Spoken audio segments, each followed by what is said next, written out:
Ada sebuah kisah unik di sini berhubungan dengan masalah zikir secara umum tentunya. Saya bicara secara umum. Tapi saya yakin banyak di antara kita teman-teman yang belum tahu kisah ini. Semoga saya yang sudah pernah dengar mereview kembali ilmunya sehingga dia bisa merutinkan dalam kehidupan sehari-hari, dan semoga saja yang belum tahu bisa memahami dan mengamalkannya.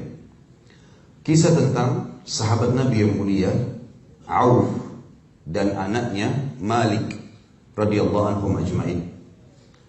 Dalam salah satu peperangan, si Malik ini si anak, dalam kisah anak sama ayah.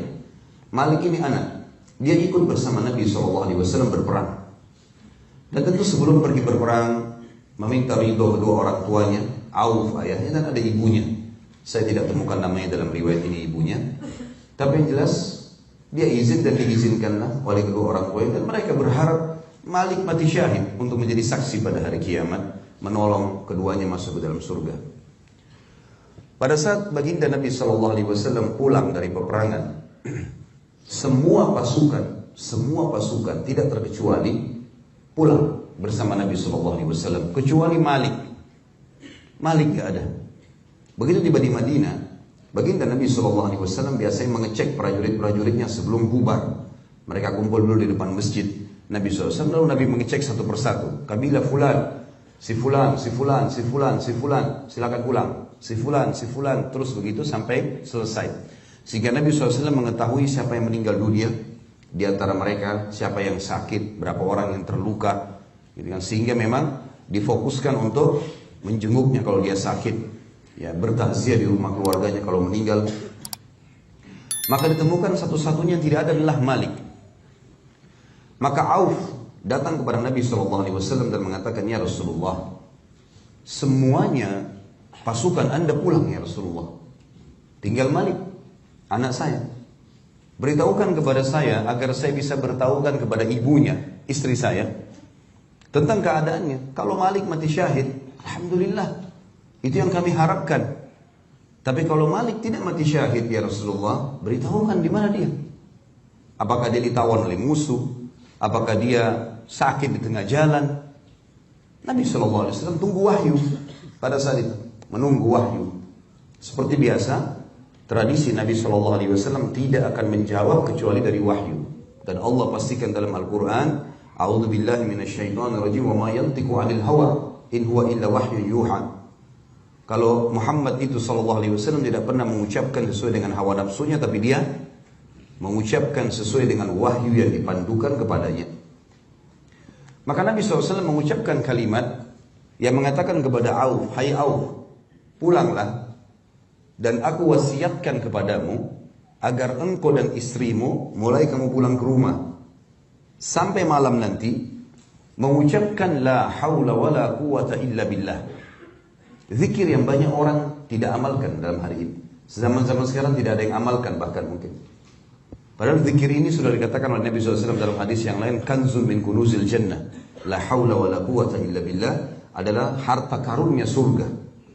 Mungkin orang berpikir harta karun surga nanti di surga baru didapatkan. Lihat manfaatnya di dunia teman-teman sekalian. Amalkan resep ini bukan dari dokter manusia biasa, dari Nabi SAW, pimpinan seluruh manusia, pimpinan semua nabi-nabi, menerima wahyu dari sang pencipta Allah. Amalkan la haula wa la quwata illa billah, kamu dan istrimu. Auf tanpa banyak bertanya, pulang ke rumahnya, istrinya bertanya, wahai Auf, bagaimana kabarnya Malik? Mati syahid kah? Tertawan musuh kah? Hilang di jalan kah? Apa jawaban Nabi SAW? Kata Auf, Nabi SAW tidak menemukan dia. Tidak ada penjelasan dari wahyu apakah dia mati syahid, apakah dia tertawan, belum ada berita. Lalu apa wasiat? Kata Auf, dia mewasiatkan kita wala illa billah, sebanyak kita mampu. Hari kita amal lain.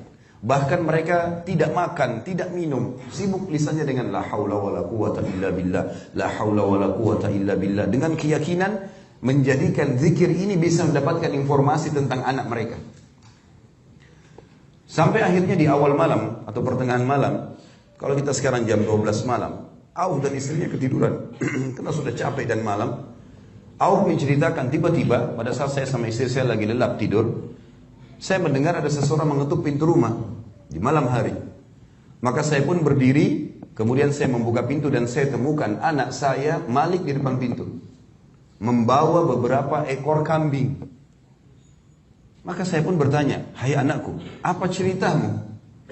Bagaimana ceritanya nih? Kata Malik, hai ayahku, demi Allah saya ditawan oleh musuh. Dan tangan serta kaki saya diikat dengan rantai-rantai yang besar, serta mata-mata rantai yang kecil, sehingga membuat saya merasa berat, tidak bisa mengangkat tangan dan kaki. Mengangkatnya, menggerakkannya saya tidak bisa. Maka mereka terus menyiksaku sampai akhirnya di malam hari. Baru saja malam hari ini saya berusaha untuk melepaskan diri tapi tidak bisa. Tiba-tiba saja entah bagaimana pertolongan Allah datang, mata-mata rantai itu dengan sendirinya membesar, melebar, sehingga membuat saya bisa melepaskan kedua tangan saya melepaskan kedua kaki saya. Kemudian saya pun mengambil beberapa ekor domba musuh-musuh ini yang saya niatkan sebagai harta rampasan perang, dan membuktikan kepada Nabi SAW kalau saya selamat dan ini domba-domba musuh. Kemudian saya pun membawa ke rumah ini.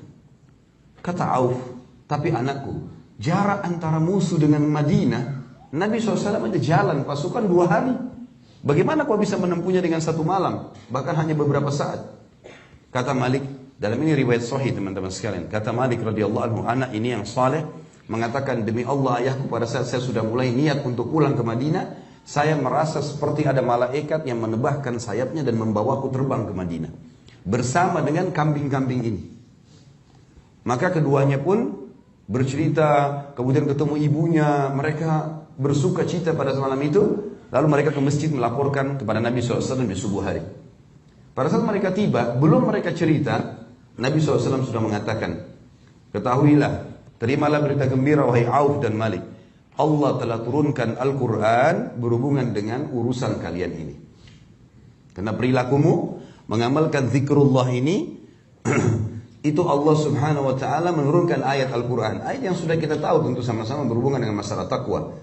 Surah At-Taubah, surah 65 ayat 2 dan ayat 3. Akhir ayat 2, A'udzubillahi minasyaitonirrajim, wa may yattaqillaha yaj'al lahu makhraja. Siapa yang bertakwa kepada Allah, Allah akan berikan kepadanya makhraja, jalan keluar dari masalahnya. Wa yarzuqhu min haitsu la yahtasib, dan Allah berikan rezeki dari tempat tidak disangka-sangka. Wa may yatawakkal 'ala Allah fa huwa hasbuh. Siapa yang mengembalikan perkaranya pada Allah, maka Allah jadi pencukup baginya. Innallaha balighu amrih. Allah pasti akan buktikan kebenaran janji-janjinya. Qad ja'ala likulli syai'in qadra. Allah telah tentukan semuanya punya kadar. Pasti Allah bisa melampaui apapun yang diciptakan. Ayat ini teman-teman, banyak orang yang sering menjelaskan para dai-dai kita, tapi tidak diniatkan atau tidak dihidbatkan kisah Auf dan Malik. Kisah Auf dan Malik ini luar biasa. Jangankan untuk cuma sekedar penyakit, jangankan hanya sekedar bangkrut usaha, jangankan cuma karena ada masalah rumah tangga, jangankan cuma karena masalah belum dapat kerjaan, belum dapat jodoh, ditawan oleh musuh, bisa rantainya terlepas, bisa dibawa oleh malaikat pulang lagi ke rumah orang tuanya. Dan perjalanan 2 hari ditempuh dalam sekejap sampai ke Madinah, dibawa oleh malaikat. Apalagi kalau cuma masalah-masalah kecil. Zikrullah, coba baca. Dan dalam akhir riwayat ini, saya tidak temukan, Allahu alam, ini lanjutan hadis atau tambahan dari perawi. Dikatakan di situ, dan la haula wala quwata illa billah, bisa menyembuhkan 99 penyakit, yang paling rendah adalah demam. Yang paling rendah adalah demam. Ada masalah teman-teman sekalian, la haula wala quwata illa billah, la haula wala quwata illa billah. Coba zikrullah, karena ini ibadah yang luar biasa. Bahkan ulama mengatakan kalau orang yakin dengan zikir ini mungkin tidak butuh obat dokter. Karena ini yang lebih penting daripada itu semuanya.